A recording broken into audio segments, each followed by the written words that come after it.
Great. Hello, everyone. Thank you for joining us tonight here in person and those online at the Newman Center at the U of T.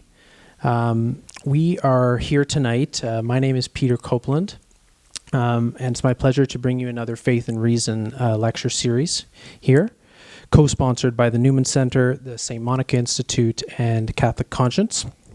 Tonight's discussion will be slightly different than other lecture styles. We'll have a short presentation from Brendan Stephen here, followed by a panel discussion with Maria Lucas, who is a lawyer working in Crown Indigenous Relations, Samantha Rossi, a physician in residence at Markham Stouffville Hospital, and unfortunately Robin D'Souza, a postdoc at St. Michael's College, couldn't join us tonight. And we will all be discussing the theoretical understanding of an issue that's very much practical, very much in all of our lives, in the spirit of a Faith and Reason lecture, and that is, turn that into practical questions about how we live our lives. And that question is how we live in community today, how we foster and maintain supportive networks, communities, relationships, and friendships over time. So I would say it's a bit of a mixed bag. There are a host of factors that militate against our ability to foster and maintain deeper relationships in community today, including the prevalence of choice and self-creation as normative for people, which makes life fast and relationships short and transactional. Many of us move around to find new jobs and new experiences on multiple occasions throughout our lives as part of the project that's really normative for us all, which is this authentic self-discovery and self-creation. And the growth of new communications and media technology have created a novel public square and an online culture where connection is instantaneous but disembodied and a bit disconnected. And lastly, we live in an increasingly busy and work-oriented culture. And, Catholics, other Christians, all people really, but in the Catholic context, I think in the parish life, really struggle to bring a cohesiveness and community together in light of this. But in spite of these challenges, there are equally many opportunities to find like-minded people to associate with, new methods of transportation and association, in a world that is increasingly transparent, accepting, and welcoming of positive differences among people. And the communications technology affords us unheard of opportunities for learning and information sharing. So, without further ado, I would like to invite Brendan Stephen up. Brendan is the Executive Director Emeritus of Catholic Conscience and the Chief Writer for the United Jewish Appeal, and he works in the nonprofit sector. Brendan's going to share with us some thoughts about how to strengthen community today. So welcome, Brendan. Thank you very much. I'm very honored to be here speaking to you all. This has been a series of lectures with august names, with many degrees, and so your quality is really dropping tonight with me. But it's great to be here, and thank you to Peter for inviting me, and to SMI and Catholic Conscience and the Newman Center, of course, for hosting us. So I'm going to just talk briefly, got my timer on, briefly, about the topic of community before we get into the panel discussion. And there's kind of three things I want to talk about around this topic. One is why does community matter? We may instinctively kind of have that answer in our heads, but I think it's worth dwelling for a moment. Why is this a good that we desire?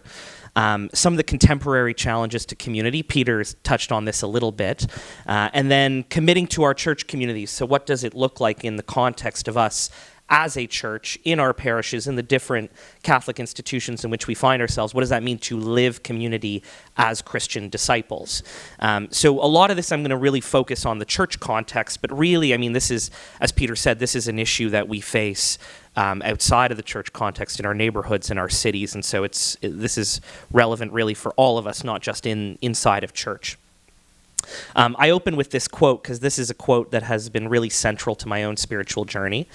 Dorothy Day, who was the founder of the Catholic Worker Movement, who lived many, many years of her youth as an atheist, and then had her first child, and as she writes in her autobiography, stared at her baby and was just so overwhelmed by the goodness of it all, just needed someone to thank.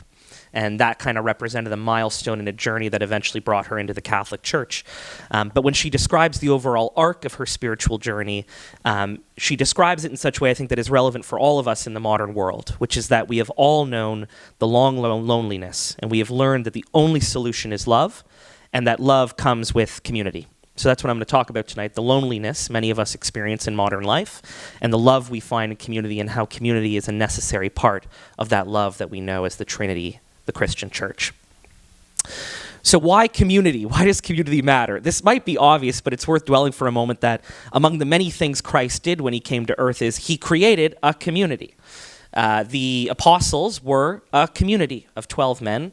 The disciples who followed Jesus were a community. Later on in Acts of the Apostles, after Christ ascends, you have this line that everyone likes to look at and think, oh, this was a little socialist. You know, they held everything in common. There was no private ownership. They lived together. They gave everything of themselves to one another. And while I think we look at this in our modern context and we think, I don't want to give up all my possessions to the Newman Center, I think it still has a really powerful message for all of us, which is everything that God has given us, we are gifted. And that giftedness is to be given back to the people around us. And I think that's a really actually powerful way to think about the idea of community, is the giftedness that we are given, that we give to others, our neighbors, the people that we live our faith with in the church context. So Christ made a community when he first came among us. St. Paul, obviously, in Corinthians and in other letters, basically gives community advice. How do we all live together without driving each other crazy, right? So, you know, in First Corinthians, he talks about the varieties of gifts disciples receive, but the same God offers all of those gifts. The gifts are given for the manifestation of the Spirit for the common good. We're all different, Jews, Greeks, slaves, free, but we're all made to drink of the Spirit. So again, he's advising, this is how we all get along, this is how we live together, this is how we share a mission as a community. The community just doesn't exist for its own sake. It's missional. It exists to go outwards, to make new disciples. So community is very biblical. You know, we need community. It's part of our life as Christians. But a lot of us don't have community. And Peter talked about some of these reasons, but it's worth dwelling, I think, for a moment on some of the challenges of living deep community in modern life that we find. A couple of those are attitudinal. So I would observe that sometimes we treat parishes a little bit like service providers. Parishes are a place we go to get things. I go for the Eucharist. I go to get married. I go to baptize my kids. That sometimes reflects a little bit of a consumerist ideology, which many popes have written about, Pope Benedict, Pope Francis, which is the notion that the world outside of me exists for me to absorb and to take certain things, right, that benefit me. So one of the ways, for example, that consumerist attitude can manifest is in a phenomenon, we may have all heard this term, of parish shopping, right, where someone moves to a new city and they try out 6 or 7 parishes and get a vibe for the different parish cultures and pick the one that they want, and that's the one I'm going to commit to, right? So again, a little bit of a consumerist attitude sometimes in how we approach that. Part of the challenge is also the rise of what I would call online Catholicism. And this is not a critique, just I think a reality of what it means to live the faith today. We all enjoy a good Bishop Barron video. We all love a little Word on Fire. But I think sometimes the temptation is to absorb our spiritual journey from an online pastor instead of leaning into a real pastor or an in-person pastor, an in-person community, whether in a parish or otherwise, right? And as Peter said, I think that reflects a larger shift in how we live relationship with other people. You know, we can have 1,500 Facebook friends and not have as many actual close friends in our lives. This is also partially a result of ideological polarization. And so I'm not the first to observe that part of the challenges of living community online and having so many relationships online is that it's very easy to mute people that we don't like and that we don't disagree with and exclusively spend our time online and off with people who affirm what we already believe. Communities are very, very, very, very messy things that combine a lot of people who might not naturally find themselves going to a pub on a Friday for a beer. It brings together all kinds of people. Disciples are all kinds of people, introverts, extroverts, extremely educated, not educated at all, converted 3 days ago, have been part of the church for 60 years, right? And so the diversity of the kind of people you find in a communal context can be challenging in an era in which, we sometimes expect to be affirmed in everything about who we are and what we believe. Part of this challenge is a non-totalizing faith that can be lived, by which I mean the artificial barrier that we can create between Sunday and Monday, where church is something we do when we go to Mass for an hour on Sunday, but it's not something that imbues every part of our lives, who we are in family, who we are at work, who we are in our civic context, if we're part of a political party or a neighborhood association or whatever the case may be. And then lastly, Peter touched on this a little bit, the experience of contingency in social life, by which I mean a lot of our social interactions can be temporary. We move jobs very often, so the colleagues around us are only going to be our colleagues maybe for a couple of years. We move a lot for work. So the friends we make in our parish or the friends we make in our local community, we can only spend time with physically for a couple of years, right? In some cases, that extends even to family. The rise of divorce, for example, family breakdown. So there's an experience of contingency even in that first cell of community, the family environment. So this is a little bit of a scattershot thing, but I hope it demonstrates there's lots of challenges to really living a deep community for us in church. And I could go on, so there's sometimes our culture celebrates wandering. I had a really hard time in university with the fact that a lot of my friends were obsessed with travel. They wanted to go to 3 or 4 countries every year. And now, God bless you if you love to travel. But there was really like a desire for new experiences rather than rooted experiences. So not going deep in one place, but having a little taste in the culinary sense, literally, of lots of different cultures, lots of different places, lots of different people, right? At the same time, kind of in the overall civic space, volunteerism, so just overall participation in civic life, has absolutely cratered. When you look at 50 years ago, there's a book I read on this topic, and the author opened the book by describing the funeral of a man in the early 1900s and how his tombstone was bedecked with all of his memberships. It said, Jimmy, 1860 to 1909, whatever, member Knights of Columbus, member this league, member that league. So much of a person's identity was tied up in their civic connections. I don't think I would put civic connections on my gravestone today, and I don't think that'd be true for many of us. And that kind of reflects an overall decline in participation outside the workspace in the wider society. Related to that is the home as a castle. I grew up in a suburb where we spent a lot of time with family. We spent a lot of time inside the walls of our house. And the time we spent with other people outside of our family environment was very controlled, right? Very, not spontaneous, it was very structured. So again, lots of different things going on here, but just an overall challenge, I think, in our modern culture to how we actually live in deep community with other people. So to go back to Dorothy Day, how do we break this? How do we break our loneliness? There is this cultural trend towards atomization. How do we get out of that? Well, here's my good news. If community is now countercultural, I don't think that should scare us as Catholics, because if you look at history and today, we are very, very good at counterculture. So the muscles are developed. We can really live out as part of our witness, as part of living as salt and light in the world. I think we can demonstrate what it looks like to have a deep commitment to authentic community where we are. So what could that look like in a Catholic context? And once again, I'll hit you with some scattershot thoughts here. I think we can have a deep commitment to spiritual friendship. I think sometimes, and I'll speak from my own experience, we can sometimes place a boundary in our friendships where friendships are, I'll use the word secular. it's someone I spend time with, I talk to about work, I talk to about friends, I gossip, whatever, right? And often those conversations don't shift into Jesus. We don't talk about our faith. We don't talk about our discipleship. I think one of the most powerful things we can do is normalize friendships that do both of those things.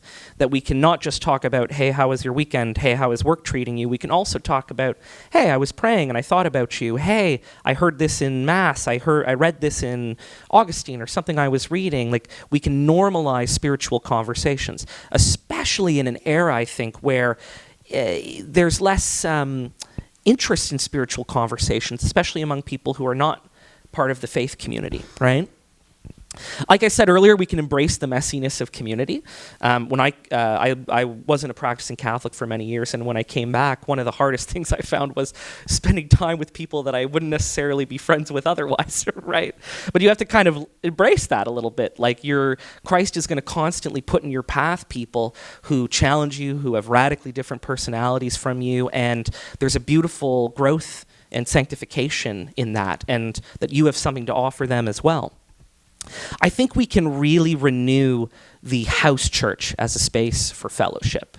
I've encountered different Catholic groups, movements, organizations, and I've noticed the difference between the ones where everyone invites you over for dinner and the ones where they don't. The intimacy, the joy of a space where someone welcomes you into your home, which is a place not just of safety, but of openness and warmth and expressiveness. Peter talked about authenticity, expressiveness of a person's personality. All of that comes together in the house environment. So I think it would be wonderful to normalize just making the house not just a domestic church for our families, but a domestic church literally in the sense of a place where our wider communities gather. An intentional nourishing of apostolic creativity in the parish, so encouraging lay leadership, encouraging lay involvement, finding ways to nourish and to encourage people to notice where the gaps are of how we minister in a parish context, and saying, hey, if you have a great idea, I'll help you do it as a pastor, or whatever. Get out there, let's do it, right? A plan of life. And I think this goes back a little bit to the distinction between Sunday and Monday, is to really think about how we engage in apostolate as Christians when we're not in our church community. So, I go into my workplace and I'm not going to throw the Bible on someone's desk, but even the simple act of having a crucifix at your desk, praying at lunch, being willing to talk about your life outside the office, which includes your participation in the church community. So just things like that, normalizing how we have those conversations and being willing to be open to say, yeah, I'm part of a wider church community. It's part of my life. It gives me a lot of joy. Things like that. The simple hospitality of invitation that goes back to the church, to the house church point.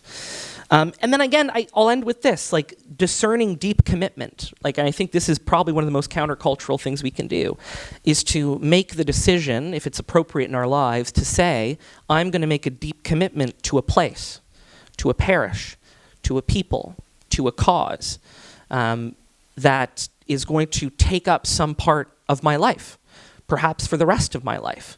And again, the contingency doesn't go away. People move for work. These are natural parts of life today. But to really make a choice, I'm going to go as deep as I can where I am and to see what fruits God produces from that experience. And I think if we all did that, that would be an incredibly powerful thing. I think as well the Synod on Synodality that we're going through represents an extraordinary opportunity for deepening community. One of the things we do in community is listen to one another's experiences and discern together how we should proceed forward, which is the entire point of synodality, as the Pope has told us. And the other big point of synodality is really to encourage people to step up in leadership in the church and to take on the challenges presented by modern times and to seize them as opportunities. And there's my timer. I'm going over time. What's new, Peter? I think we have to think about, I'll take one more minute, I promise. I think a thing we have to think about, too, as we think about what it means to deepen communities, which necessarily involves intimacy, trust, closeness. Sometimes that can create insularity. Right? And I think we've seen that. So we always have to think about how we're fishing. At the same time that we're building that intimacy within the body of Christ, how are we always inviting people to come join us? And that's, I think, a challenge of deep community in the church in our time, is always finding that balance between intimacy and invitation. So once again, I'll end with this. Like, I think this is a big part of how we're called to live as Christians going forward, is to live real community in a time when it's hard to do that, and to discover love in all of that. So thanks for listening. I appreciate it.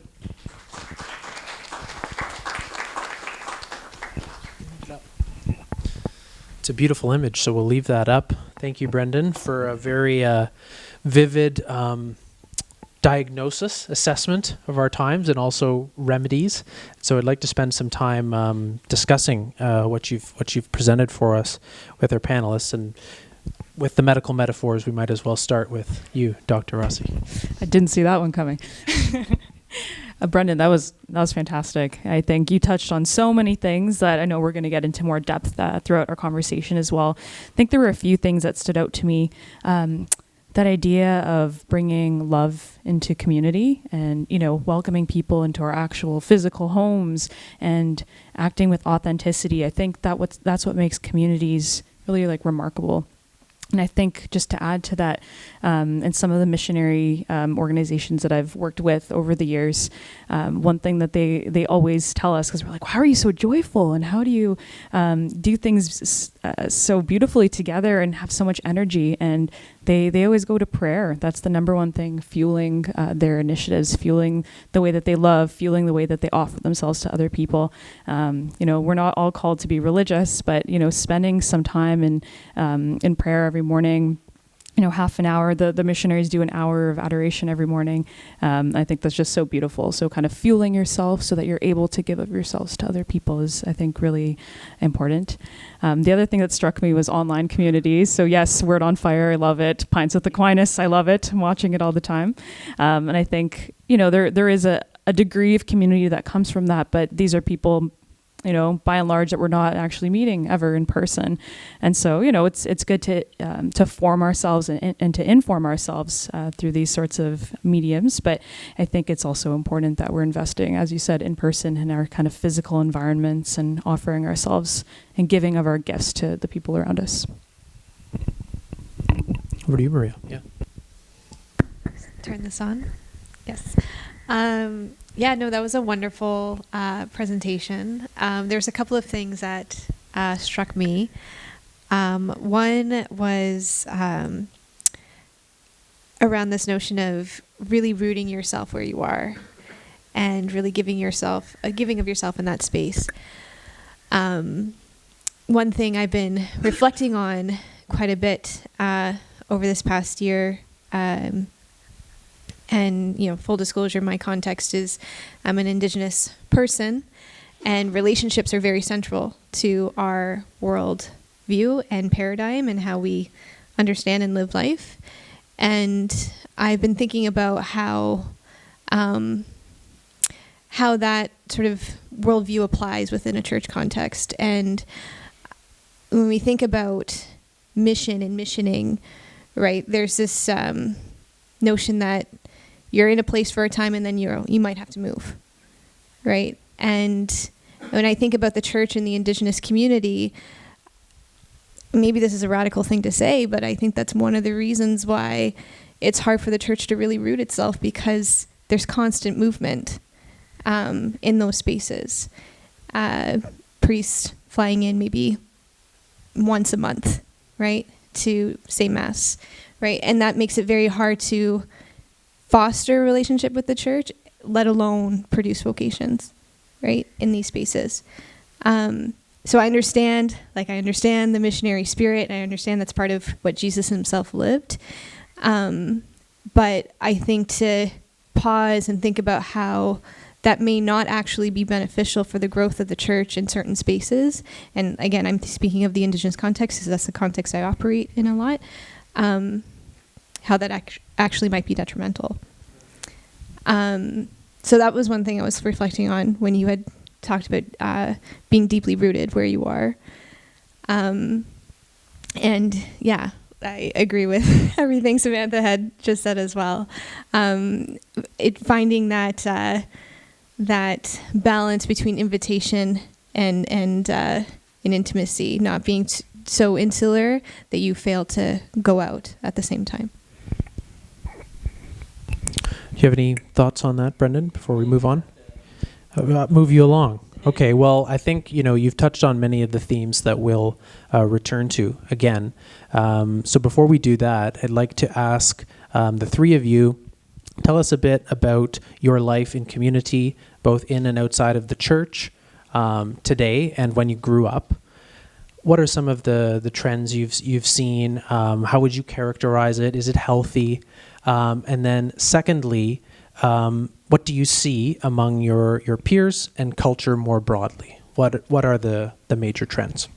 We'll start with you, Samantha. Yeah, so I'd say that community has always been a really big part of my life. I wouldn't say it was always the church community necessarily. Growing up, I think I always understood the importance, or just loved belonging, as we all do. We're all searching for love and meaning and belonging in various spaces. So I grew up playing a lot of competitive sports, and I was always part of a soccer team growing up. And I think that's where I first loved the idea of community and liked being part of a collective that was working towards something greater than ourselves. And it, even within the church context, because I grew up Catholic, but more of a cradle Catholic, not necessarily church going all the time. One thing that definitely kept my interest as a kid going to church was being part of the choir. And that's something that my parents decided to do for us. So, sometimes our parish communities can be very large. There's lots of different mass times, lots of people coming in and out. You'll recognize faces, but not always know names. And there's always just a little degree of separation in that. But being part of a choir growing up, I definitely got to know some people one-on-one and learned lots of different skills too. I had lots of kind of mentors and friends that wanted to teach me how to sing and all these sorts of things. So from a very young age, I would say I saw the importance of community.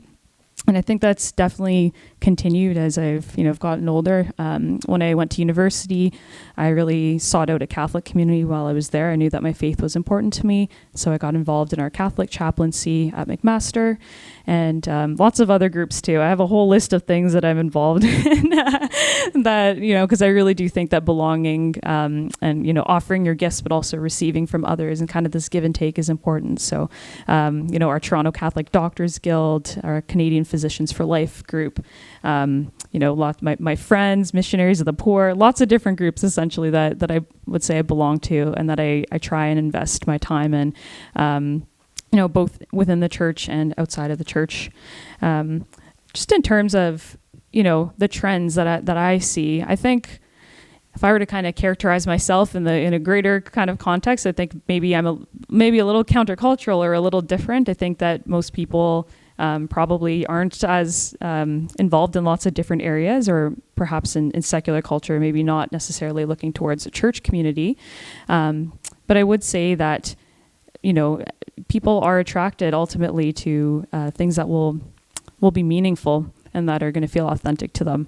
So I've seen that kind of manifest in many ways. I've got, some friends that have decided to go into more kind of rural communities. They've left the city and they thought, the city is just too big and bustling and I'm not forming any meaningful connections here. And so they've opted for places like Barry's Bay or Kingston or other smaller communities where they're feeling like they have more authentic connections there and maybe just the numbers are smaller. I've definitely seen people also, move abroad for, to seek opportunities or learning. And so, these online communities, church communities, Matt Frad's been saying everyone's just like flying to Stephenville and moving there, or Texas, because there's a really strong Catholic community there and people want to be able to raise their families and to be exposed to the Catholic faith. And I think, there's a lot of goodness in that as well. But then I do know also lots of people that have decided to root themselves here in Toronto, kind of where they were born and raised, and to stay around here and look for ways to build community. We've got lots of young adult ministries that have been popping up in the GTA through the Archdiocese that are beautiful, and I've seen a lot of people investing time into those communities and building them up. And lots of other communities that we have in Toronto. So I'd say it's really a mixed bag in terms of what I've been seeing amongst my friends. Maybe it comes down to personality or circumstance, but I think people genuinely are just looking for authentic connections, and there's all sorts of ways that people are pursuing that. Maria? So in reflecting on this question, I know that for me, I've I've been blessed to have friends from many different walks of life, and I think that's partly because I'm someone who holds multiple identities. I'm a Black Indigenous woman. I'm a lawyer. I'm a Catholic. Like there's a lot of intersectionality, and that I think provides an avenue to connect with people, or at least a medium through which to attempt to understand and empathize with them. So I've been very blessed in that regard. But I would say that the hardest place for me to actually have been able to connect and form genuine friendships, and I was talking a little bit about this with Brendan earlier today, is actually within the church, of all places. Brendan had spoken a little bit on the church's current synod on synodality, and I had the opportunity, very blessed to have participated in that project to some degree, in a project called Doing Theology from the Peripheries. And I wouldn't say that because I consider myself as an individual in the peripheries of the church, but I definitely, as I was saying before, because of the multiple identities I hold, I'm involved and connected with groups who definitely feel like they've been alienated from the church and from the life of the church. So it's been difficult to subsequently to really feel at home in the church. I know that growing up, we went to my family, took us to church on Sundays, but we always felt quite disconnected from our parish community, and that's partly because of geographic distance. Like I grew up in a rural community, so it's partly that, but I also think partly how we the kind of family we are, culturally speaking, and the kind of community I grew up in, which was not very culturally diverse. So yeah, and then transposing that to a place like Toronto, where there's multiple cultures and people from different backgrounds, and I was expecting there would be more cohesiveness actually within the church, and I didn't actually find much of a change or much of a difference, unfortunately. So sorry, I'm looking at my notes because I know that I don't want to miss anything.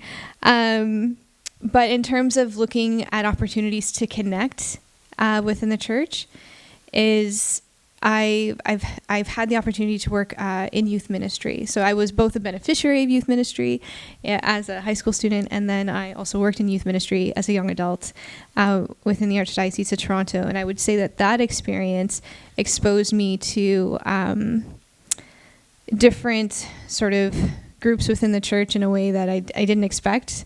The church in and of itself is a very diverse community. It's just very decentralized and not very connected. And I would say that the relationships I formed through that ministry, they're lifelong. And I really don't take that for granted, because it was an opportunity to really do a deep dive, I guess you could say, into the relationships that I now have with these people. Do a deep dive into their lives, right? And that's, when we talk about building community and building relationships, it requires that deep dive. It requires that time and that commitment, and that in a way complicates our lives, right? To do that deep dive, because for some, it's just the capacity to do it isn't there, right? So I've been very blessed to have these opportunities to be able to do that. And I think that the church in general needs to sort of create and foster those opportunities for us to do that as church on a daily, maybe not daily basis, but within our parishes and within our communities. Very good. And last but not least, Brendan. Hello. Yeah. I mean, so for me, I think there were kind of, as I was growing up, like kind of, let's say, 4 moments of community. I was a big theater kid when I was young. You look at me like you're not shocked, yeah.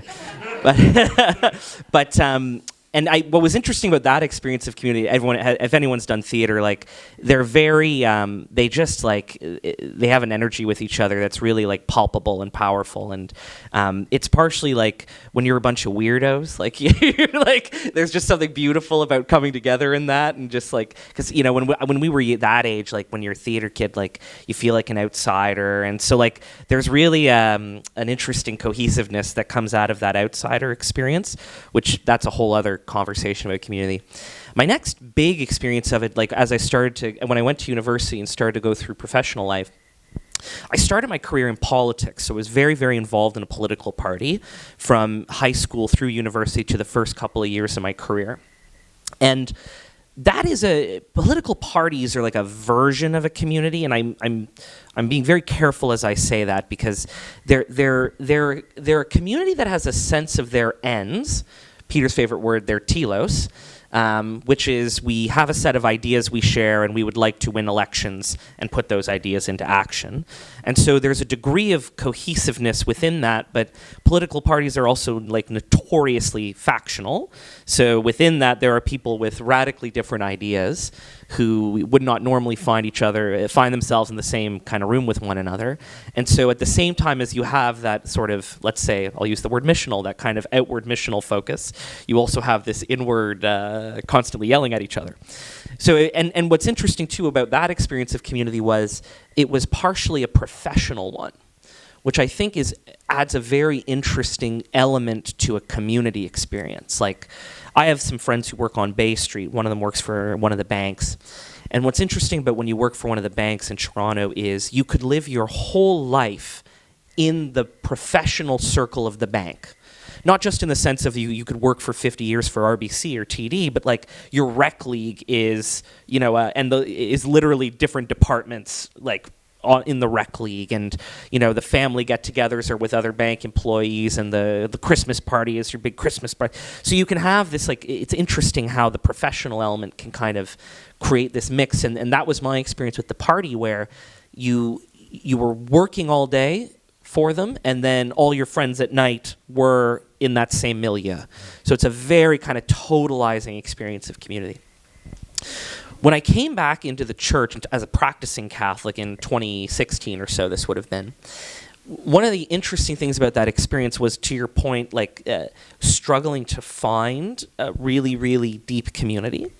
So the first few years I was practicing again was just like desperately seeking out, like, because Catholicism is, I know this is tropey to say, insanely diverse. And your experience of the faith can be so different whether you walk into Opus Dei or Communion in Liberation or a Basilian parish or a Newman Center. Like it's just the culture, let's say, of how the faith is practiced is so diverse that it just really blows you away. And admittedly, I just made a presentation criticizing parish shopping. Did some versions of parish shopping. So, but all to say.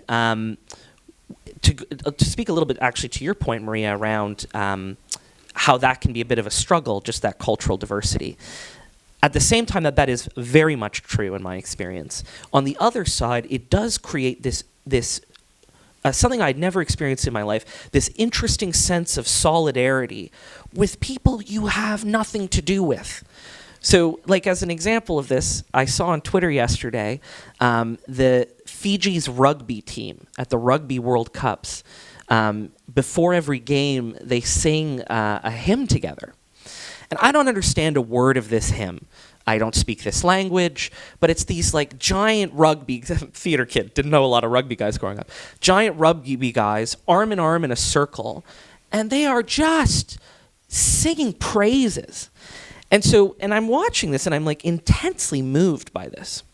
And so to have an experience of community, of having something fundamental to your life and your identity and who you are in common with these guys halfway across the earth who have nothing to do with your life, who don't even speak the same language, all to say, so like at the same time as that diversity of church can be very challenging from the perspective of intimate relationships and networks, it can also be insanely beautiful. It's one of those like both and moments in my Catholic life that I've found really stunning when I kind of sit in the creative tension of it.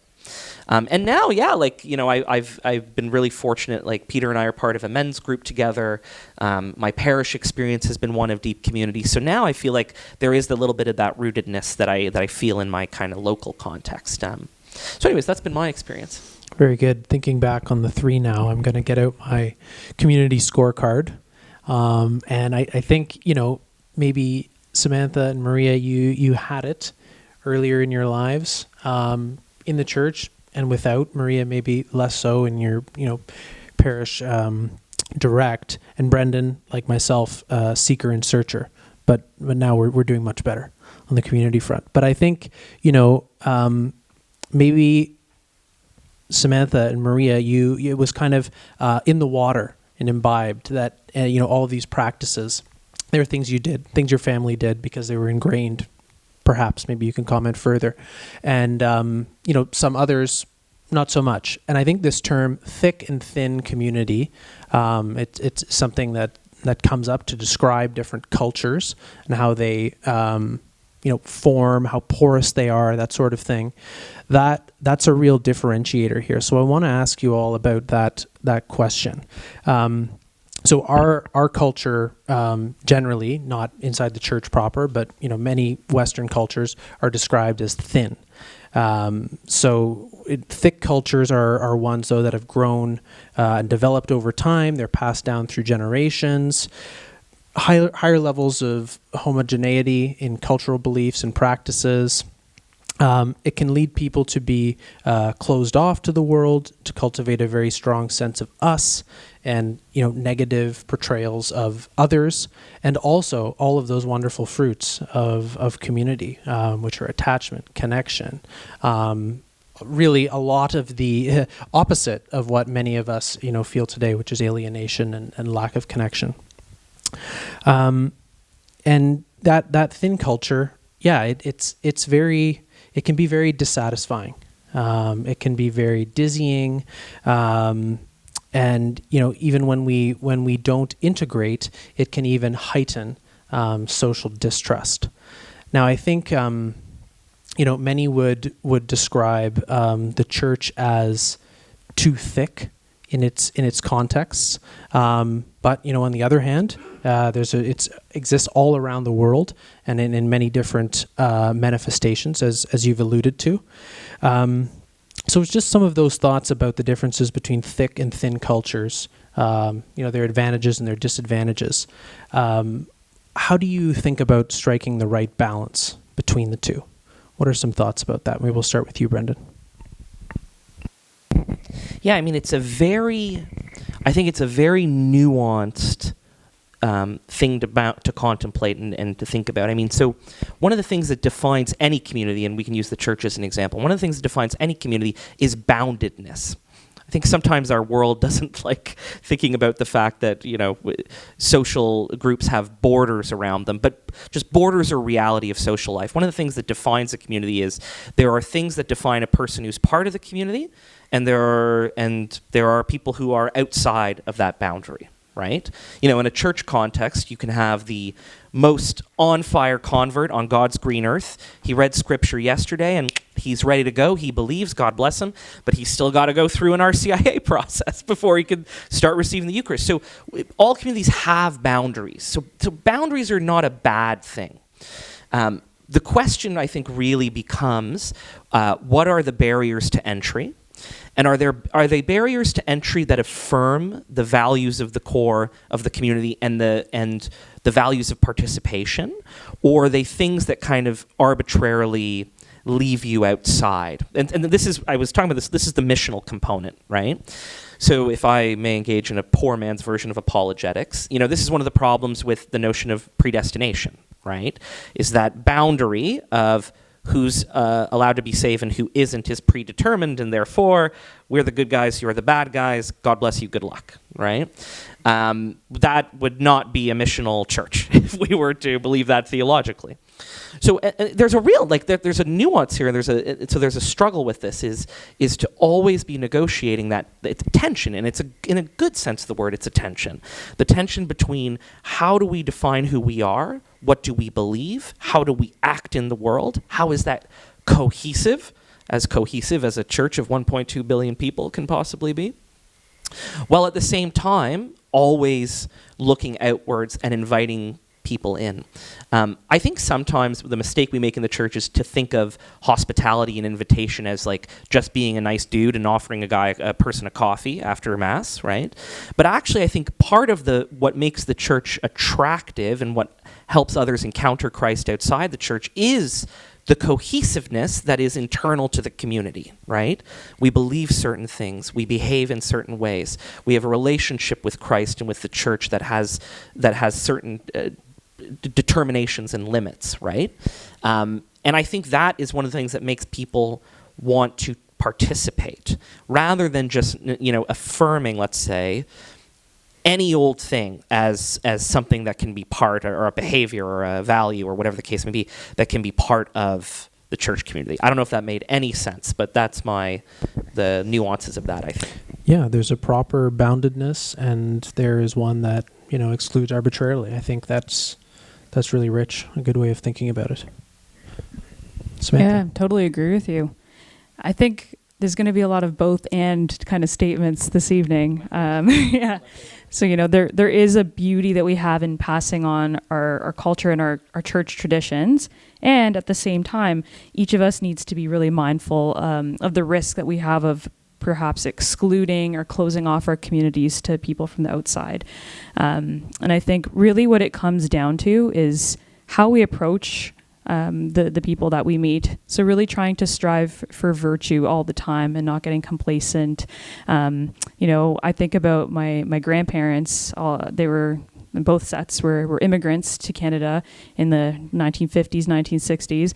And I still hear stories from, my very elderly grandmother about how difficult it was to immigrate here. And even though they're Catholics and technically, part of the dominant kind of church tradition, they were still excluded in many ways. They were teased for their food and their olive skin tone and, their weird names that nobody could pronounce. They experienced a lot of hardship and difficulties and, poverty and all those sorts of things, and trying to integrate into the culture, right? But they did share the faith, and hopefully that helped somewhat. But I think we have to be really mindful as a church and as individuals within the church of how we're treating people and how we're reaching out to them, and really trying to have that missionary mindset, as we were talking about before. And what's so core and important to that is that we do things with love, that we're approaching people with love. As an undergraduate student, I remember we were not a CCO campus per se, but we took on kind of the CCO sort of vibe or mission of going out onto the campus and then meeting people, telling them about our club, and then, kind of following up after to see if anyone was interested in, in either joining the Catholic club or learning more about Catholicism. And one thing that struck me when I was first kind of recruited, so to speak, and then thereafter, was the importance of not just going out to get numbers or to find people that are like-minded, but to genuinely form friendships with people, because that's ultimately what's going to touch their heart, that's going to draw them and keep them there.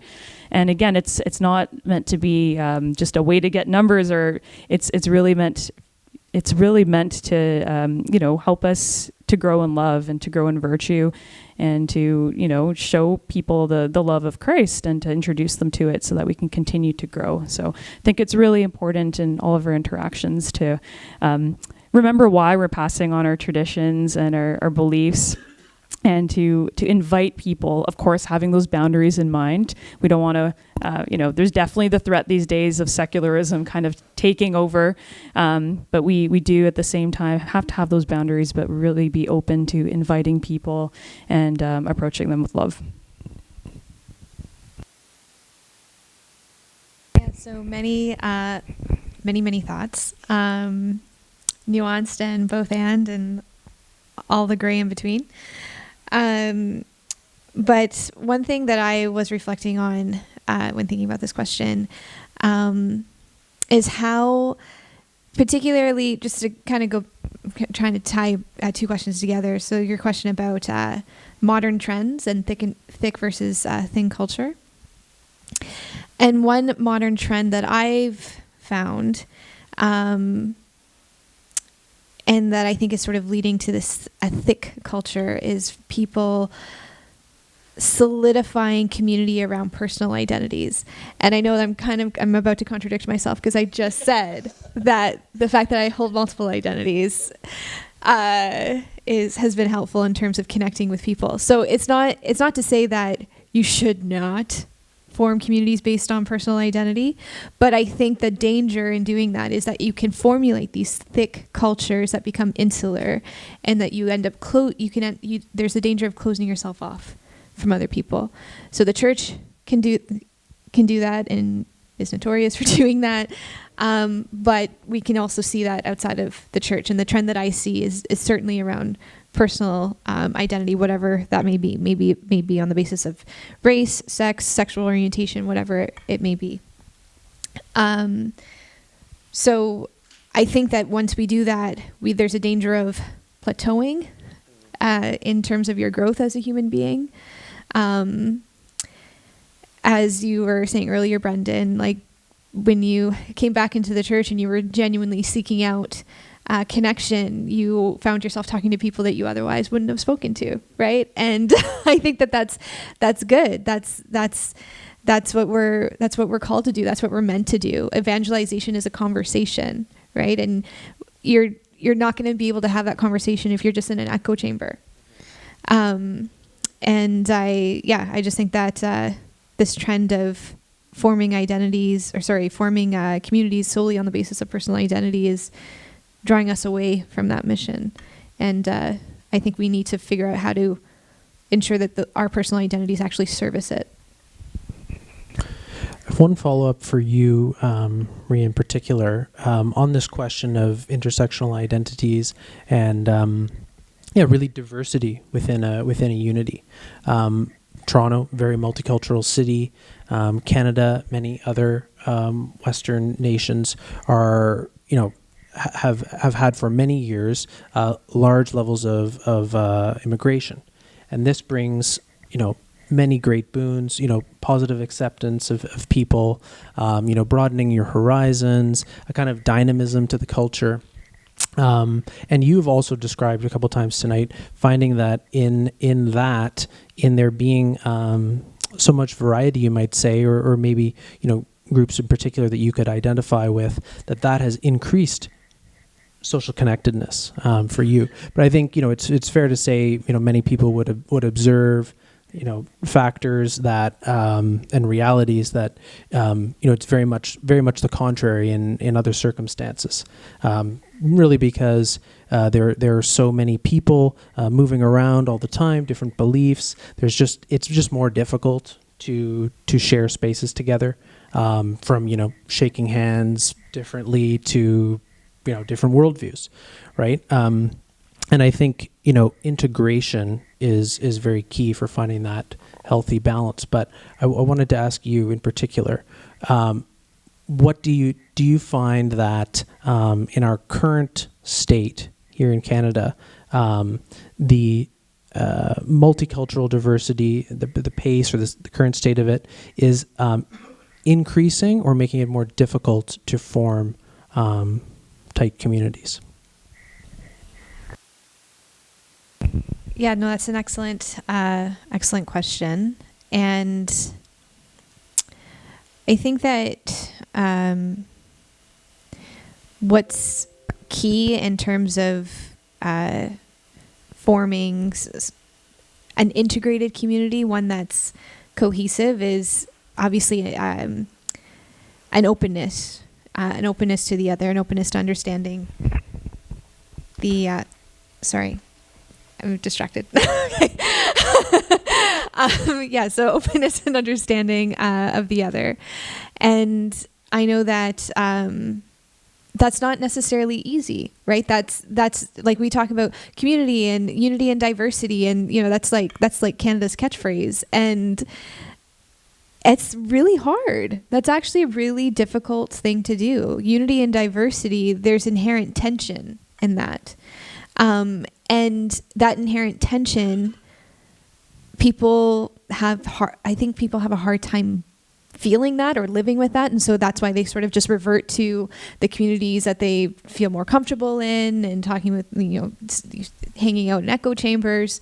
I think that, and I get that, like I get that inclination, but it doesn't help to foster that ultimate goal of that unity in diversity. And I think particularly in the church, I mean, if Catholicism means universal, then that means that you're going to live your faith with a whole lot of tension. With a whole lot of tension. That's part of the calling. That's part of the calling to be a Catholic. And I think asking for that grace to be open, asking for that grace to understand, is what will help us get there. I know that for me personally, as someone who holds multiple identities and thinks about questions of reconciliation quite a bit, it's not an easy road. I've sort of just come to the conclusion I've come to at this stage in my life, or at this point in my journey, is just learning how to live in peace with the tension. And you can only do that with grace. Yeah. Some of the solutions are simple, and then maybe that's what's so difficult about them, isn't it? Yeah.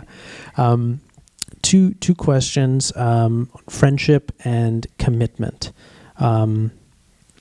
Friendship. Aristotle describes three types: utility, pleasure, and virtuous friendships. And virtuous is the ideal, I guess we would say. I want to say, though, again, for many of the factors we've discussed today, friendships of compatibility, like kind of like a puzzle piece mentality to friendship. Again, one that's it's all comfort, that sort of thing, is what we look for. And you're both extracting kind of mutual enjoyment from each other, and that's the approach. I'd like to ask you, Brendan, about how you've thought about friendship and how you approach it. I know you have kind of a thoughtful approach to it. You maybe have generated over time, and then Samantha, about commitment. So commitment. I think it's a word that maybe some of us are not, but I think many people are allergic to these days, right? Because it means, surrendering your freedom to someone or something or some cause. And that's very difficult because there's so many choices out there. And, gosh, I wouldn't want to choose anyone and be closed off to others. Yet, we know that commitment is essential for, the deepest forms of love, even, more shallow forms of, association and what have you. So, Samantha, ask you about what you see kind of in the culture and your friends about that. But we'll start with you, Brendan. Well, first, you'd have to ask my friends how thoughtful I am about my approach to friendships. Friendship. So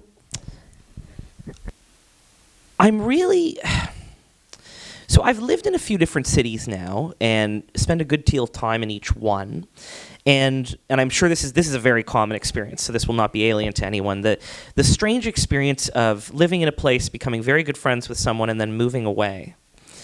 And then having to do that negotiation of, and I'm very poor at this, do I call them once a month, or do we just have a WhatsApp group chat and we talk all the time on there, but it's like a message chat, and there's only so much closeness that can be had in that milieu, or is it the kind of friendship? I think we've all experienced friendships where you don't see someone for a very long time and then you see them again, and it's like you pick up exactly where you left off 8 months ago.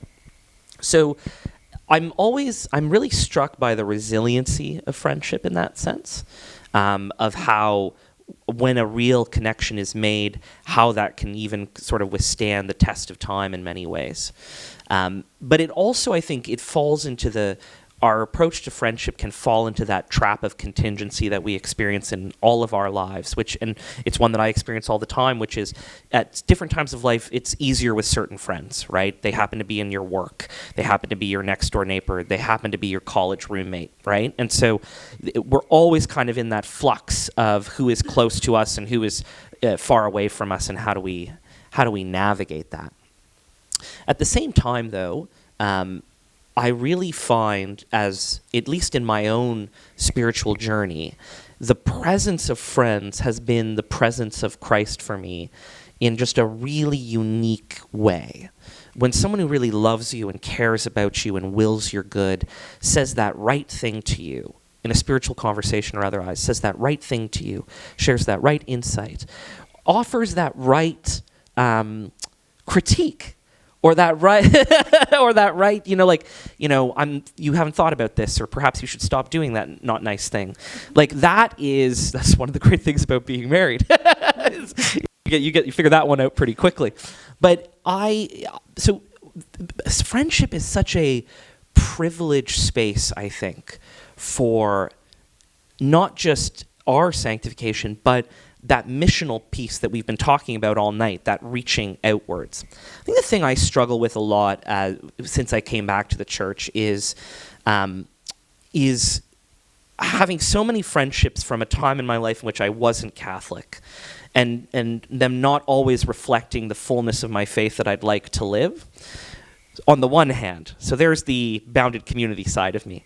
On the other hand, just loving them so much, and even despite those awkward moments or weird conversations or comments that I have to go to confession about, the wanting to continue to be friends and love them for who they are, and to experience Christ in them, in all the messiness of that being the case. I experience this all the time in my own approach or my own friendships, and so I find too that, I don't know, there's just such a beauty in all of that, and it's one of the things that I love so much about the fact that we are a community, because to go back to your point about, virtuous friendships, Aristotle's idea, the beauty of like a real deep spiritual friendship, of a person who would be your friend, never mind the faith, but then there's also the faith and that shared desire to grow as disciples, and that's just like, there's something so incomparably beautiful in that. It's just one of the most beautiful things you can experience, I think. Commitment. So you asked a little bit about committing to things or to paths, but also to people. I think certainly our culture has been struggling with making commitments. I see it very frequently, even online, where you'll see, any number of events pop up on Facebook, or let's say you decide to create an event and invite a bunch of people to it, and you'll get maybe half the list saying maybe, just basically indecisive or just not committing either way. And then, as it's approaching, you're trying to get your numbers and figure out, okay, who's coming, who's not. And, maybe a small number of that list will end up committing. Hard to say, but basically what I notice people doing is waiting until the last minute and seeing if something more exciting is going to come up so they can commit to that other thing instead. And I think this is really concerning, because I think it just shows a lack of honor for our word, and just the lack of respect for other people's time, for their efforts, for their feelings, and instead kind of prioritizing me, and making it all about me and what I can extract out of experiences or out of other people. And so this personally really bothers me. I think it's very concerning in our culture. And, I'll talk a little bit about my own struggles with committing to things or pathways, but I think when it comes to people, it's so, so important that when we give our word to people, that we honor that word. And if, something comes up, obviously, but to make it, a regular habit to be there for people, to show up for people, I think is so important. And that's something that, since I've been very young, and maybe, I don't know, sometimes it could just come down to conscientiousness. I'm not sure. There's lots of different thoughts on this, but it's something that's really important to me, is just to be there for people. And I think our culture definitely needs to start doing more of that. I think, when it comes to committing to pathways or to things, that whole I guess, the paradox of choice, right? So that we talked a little bit about before. There are just so many options out there right now. Which place am I going to travel to, or who, which degree am I going to decide to choose, or even in my own career path in medicine, which specialty am I going to go into? You guys would totally laugh at me, but less than a year ago when I was deciding which area of medicine I wanted to choose, it was like a couple days before, and I was still like, I don't know which one. I kind of stuck between two. And even, as a high school student, I decided my undergraduate program was actually arts and science because I just couldn't choose between the two. But I personally, and I think other people struggle with this as well, kind of committing to something and like choosing it and following through with it is something that can be really challenging. And I've found that challenge with myself. One way that I think that I've personally remedied that, and I'm still very much a work in progress, is just through discernment and really taking the time to pray about it. Obviously, using your reason and reflecting on all the gifts and talents that the Lord has given you, where there may be openings in various areas in terms of whether it's job market or even just needs within the community. But then really spending the time in prayer to hear the Lord's voice and to really, try and do what he's asking of us to follow God's will. And I think that's something that can be very challenging for a lot of us. And I think what it really requires is silence and spending time, daily, creating that space for ourselves to really listen to God's voice and to not be kind of swept away by all the busyness that's going on around us. And then, if you're like me, sometimes it's just like you can't make a decision. Some of us, I think, struggle with that. But I think cultivating that silent time to listen to God's voice and kind of being attentive to our gifts and our talents, and then all of that in mind, committing, following through, showing up. I think that's a really important thing that demonstrates love for God and love for our neighbor. All right. One more for you, Maria, and then a last one for the group. Pope Francis references the parable of the Good Samaritan in his encyclical Fratelli Tutti. And, it demonstrates, I think, this tension between who we commit to, the places we think we inhabit, and that these inherent tensions. So, and it's something he uses this parable to model his idea of encounter and social friendship, because friendship is something that we don't do.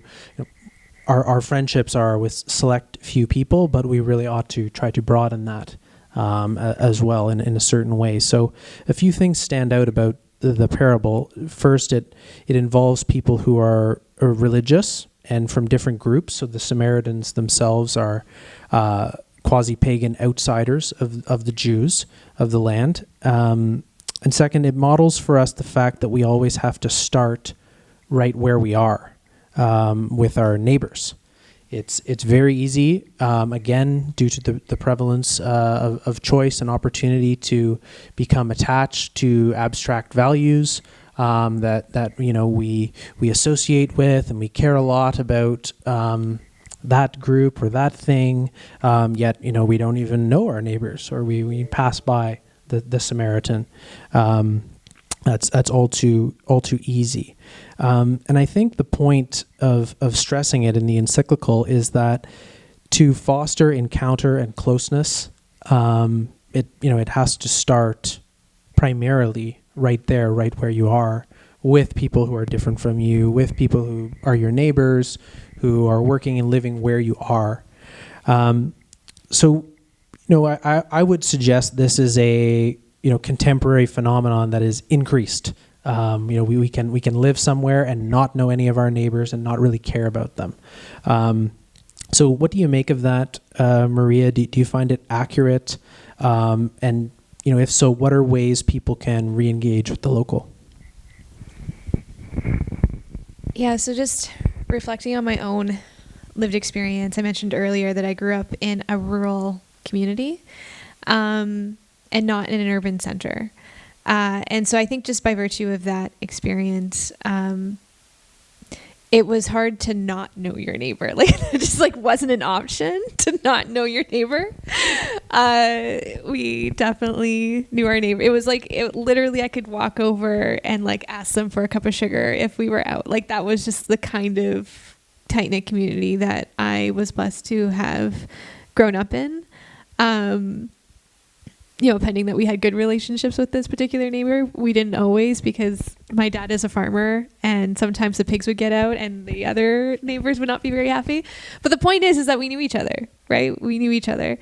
And that was also very consistent with even just my own cultural background. So as I mentioned earlier, I'm an Indigenous person, and relationships are everything. Like, very big deal for Indigenous people.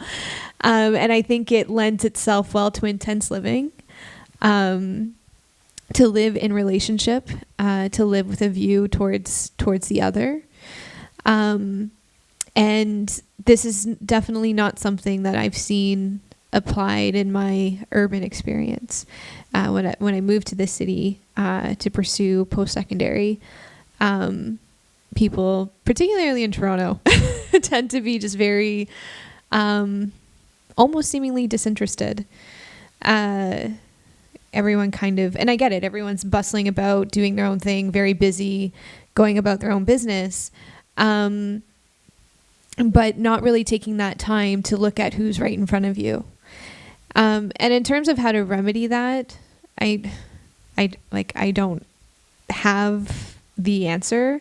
I think part of it is exposing yourself, taking the time to expose yourself to other ways of living and doing things. So I know that for me, by virtue of being an Indigenous person, really, I understand the importance and centrality of relationships, even in a job where, like the demands of it, the billable hour target, all of those things make it difficult to foster relationships sometimes, but I still try to ensure that it's central to what I do professionally and to how I live my life and my own personal relationships. But I think that's a decision each individual has to make on their own. And in terms of incentivizing them, they have to be convinced that that is going to be the remedy to whatever loneliness they may be feeling in the modern world. Yeah, I want to say, reflecting back on all of your answers, it's a term that's bandied about, but I mean, what else are you to do but be intentional about things, right? And well, we'll leave that for folks to ponder. Final question, pointing to some statistics about trends in happiness and well-being, perceived happiness. So well-known social theorist Arthur Brooks points to the results of the General Social Survey in the United States over many years, showing that general happiness has continued to decline since the 1970s. As far as I can tell, trends in Canada, they don't have as good longitudinal data, but they have continued to decline from 2005 to 2021. And then there is another so-called a paradox of declining female happiness as well, which I might suggest is maybe only a paradox when we realize that perhaps some of the things that women are seeking today may not be conducive to their natures and what fulfills them. And then, of course, problems of young men, they're well known to people. They're faring quite poorly in school, not attending university in as high numbers, and struggle to find themselves in a world that increasingly gives few positive male role models and even actively denigrates masculinity. And I think we tend to think of our world as increasingly efficient. I think this may be key here. So we create new technologies and processes and systems and rules. They're designed to save us time and effort and make things easier. And they give us control and a certain degree of autonomy. But we are, in fact, busier than ever before, and we even outsource the things to this logic of efficiency as relationships and community and caring for one another. All of these sorts of things. So really at the root of that, which Brendan has hit on at the outset, and with the quote from Dorothy Day, we feel a deep loneliness, perhaps an existential loneliness, but it can be magnified maybe in today's day and age. And it's through relationships, it's through community, it's through caring for one another. That's the manifestation of love. That's how we give and how we receive it.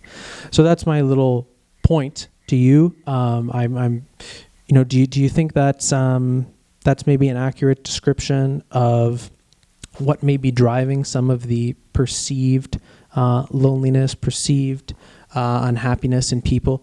This focus on efficiency, control, choice, autonomy. Start with you, Brendan. Yeah, I think you've got something there for sure. I as you've sort of laid out some of the things that undermine people's happiness today, I think a few things come to mind for me. One is, I think we are feeling the effects of a cultural idea of happiness that is very dependent on our immediate conditions. In church language, we talk about the distinction between happiness and joy, right? That even in suffering as Christians, we can experience a certain joy through unity with Christ, through offering up our suffering for the needs of the world. Like there's a spiritual element where even in difficult situations, we can experience something, again, not happiness, but the cultural idea of happiness as based on our conditions means that as certain of our conditions are not met, life becomes very, very challenging. But the problem is there's a lot of those conditions, not just in the physical sense of good health and a roof over your head, and not to subtract from any of those because those conditions are important.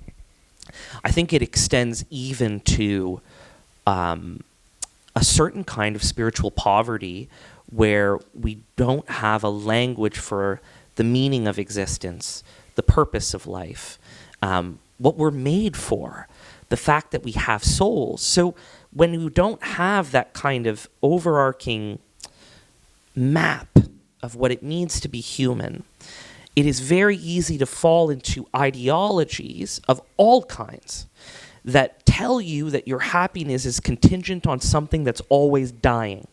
By which I mean, your happiness is contingent on your health, which is always frittering away. Your happiness is contingent on your wealth, which will never quite do the job.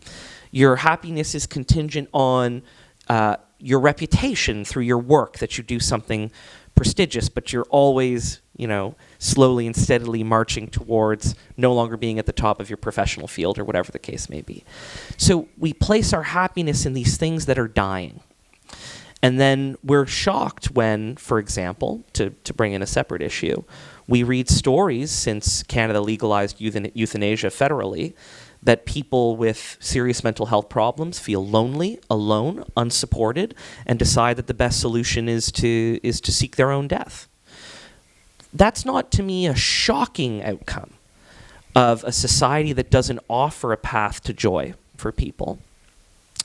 And also doesn't meet their material conditions. We lived in a time of intense inequality, where people don't have access to necessities, despite the fact we're one of the wealthiest societies in the history of the world. So, there's a lot of interrelated pieces here. So, but I would say that in that darkness, we have, as we've always had as Christians, the most powerful tonic to offer, which is the only person that has ever come up with the solution to that, which is Christ, right?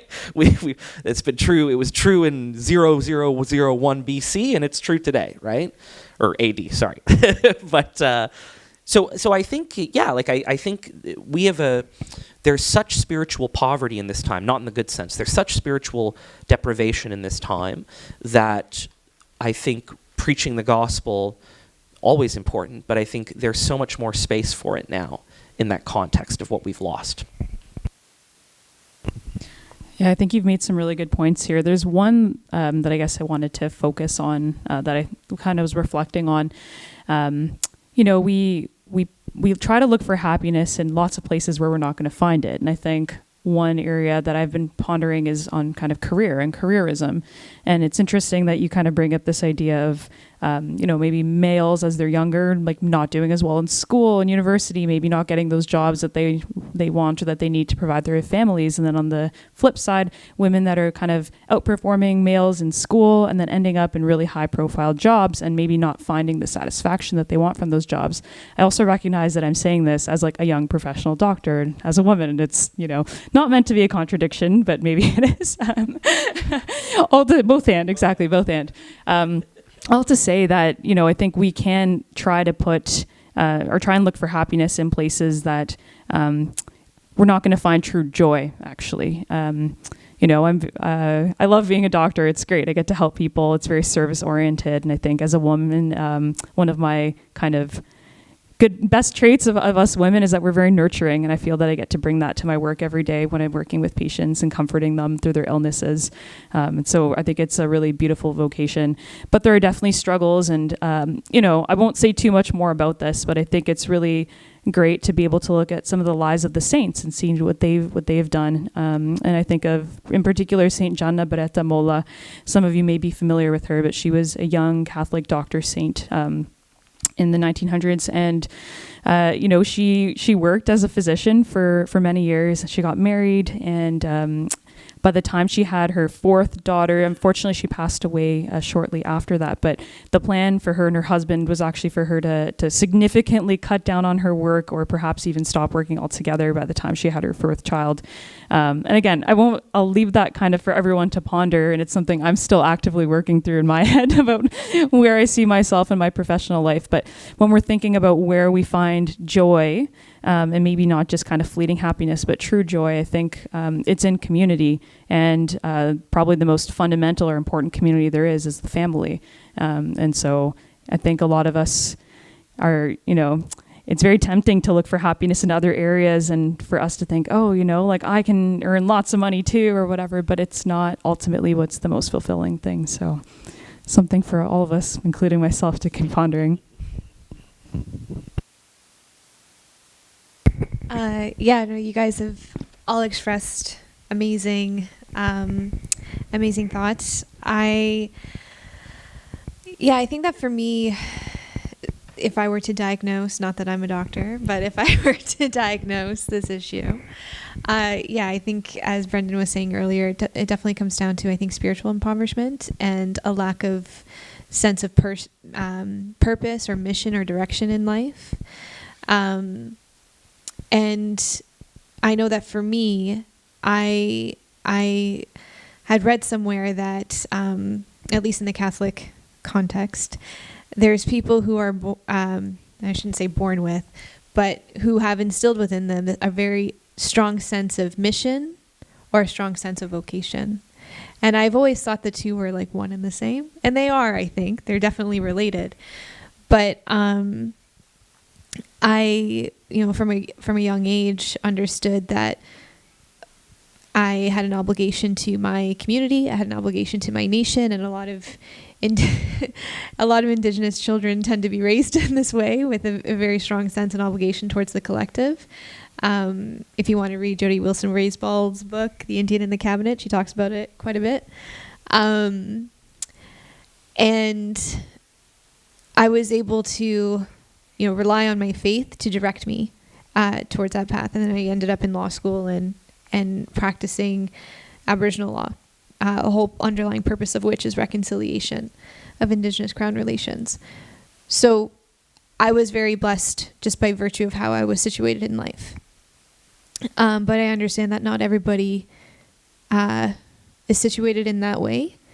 But I think, again, what's key is that if you have some sort of faith background, some sort of faith foundation that guides you through whatever web that you find yourself in, you'll get through it. I think people think that happiness is somehow like the absence of pain or the absence of suffering.